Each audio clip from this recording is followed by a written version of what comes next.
Hey there guys, welcome to the next video here on Pop Culture Crafts. Over the past 3 or 4 months or so, I've been working on a whole bunch of cool props for a few costumes I've been making, and all of the props I've made have come from other tutorials on YouTube where people have put together some really awesome tutorials on how to make some really neat props. And I thought instead of, making the video and kind of a tutorial on how to make it and kind of copying off of their design and kind of tweaking it a little bit, I would just show you the things I've been able to make from their tutorials and then put a link in the description box so you can actually check out the tutorial that taught me how to make the project. So it's kind of like a shout out to them and kind of showcasing the cool things that you can make because of their tutorials. So let's get started on the 2 objects that I want to show you for this kind of the featuring in this video here. So the 2 things I'm going to be focusing on this video are a Tesseract prop from the Marvel's The Avengers movie, as well as a virus container from the Resident Evil movies. And I'm pretty sure this is pretty close to what was in the games as well. I've never actually played the game, so I'm not actually positive. But it's definitely in the movies. They're both very cool props to make. The links, like I said, are in the description box below. It'll teach you how to make these. But I kind of want to show you, how they turned out and some really cool things that you can make based on those videos in the description box. So let's get started on the Tesseract first. So the Tesseract is really cool. It's kind of the main prop in the Avengers movie. It's actually made by about 4 different things. This is actually a softball display case, or I guess maybe a baseball display case. It's kind of like if you want to show off like a baseball that you had signed or something like that. You put it in this protective cube, and it slides apart. Usually, if I can find the way, it kind of slides apart like this. And the tutorial in the description box actually shows you how to kind of wrap a whole bunch of wax paper around a few LEDs, which you can get at Michael's Arts and Crafts store, and that's what these look like here. I actually made it a little bit differently. I started off with these, and I didn't really find they had enough light here, so I actually used a giant floating ball, which actually comes from a kind of a pool display thing. I'm going to click it on. I'll show it to you after I turn it on and show you what it looks like. It actually turns a whole bunch of different colors. I'm going to give a good Tesseract color here. Probably start off with blue, I guess. Almost there. It cycles through a whole bunch of different colors. So I'm going to wrap the wax paper around that. I'm also going to show you exactly what it looks like in the dark, which is pretty much how you would typically display this thing.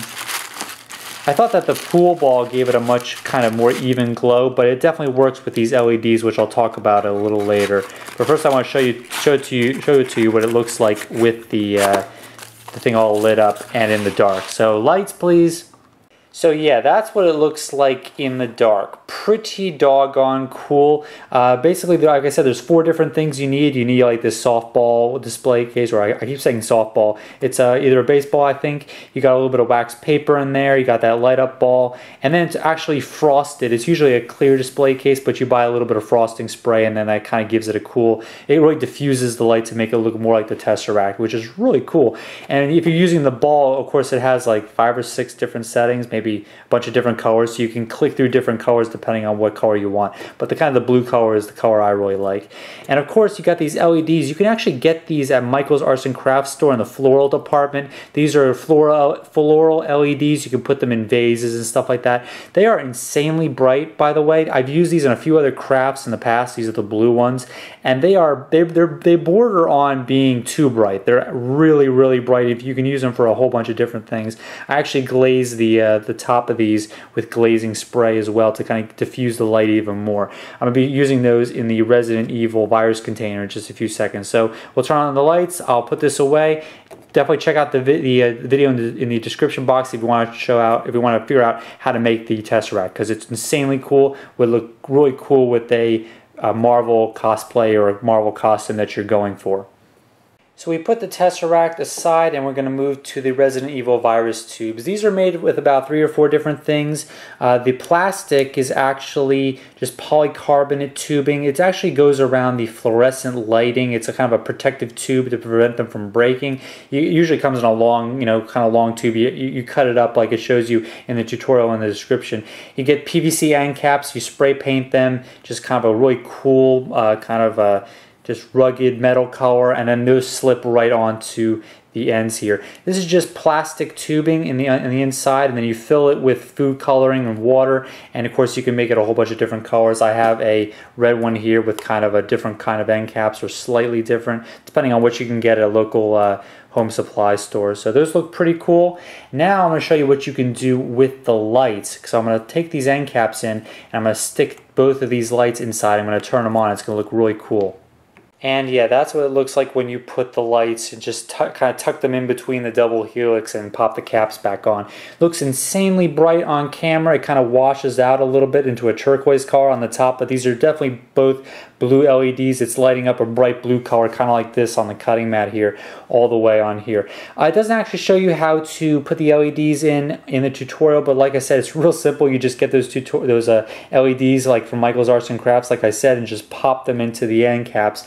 And then you've added a little bit of light to the T-virus or virus container from Resident Evil. Very cool. If you're ever making a Resident Evil cosplay or costume, these are really cool to use, and they just look insanely bright. I could actually use this as a flashlight with no problem. And I guess I could also use the Tesseract like a flashlight as well, but in a pinch, which is really cool. So lights, and we'll go back to normal. So that's going to wrap up this kind of spotlight on two other crafts I've been able to make because of two other awesome YouTube videos by two other YouTubers. As I said before a couple times, you can definitely check out their videos in the description box below. They're very cool. Two very cool popular props that you can make for extremely cheap. I think this one combined cost was maybe $6 or $7, and this one, oh boy, this one was even cheaper. This one was probably about $1.50 to $2 a piece, and you can make a whole bunch of them depending on how many supplies you get. So very cool, and I hope you guys like this video. I'm probably going to be featuring videos like this in the future, so as I start to make other props based upon other YouTube videos. So definitely stay tuned to the channel for more videos. I'm having a great time making this video. This should be the third video I've posted in a short time, so having a blast, and hope you guys are liking the video so far.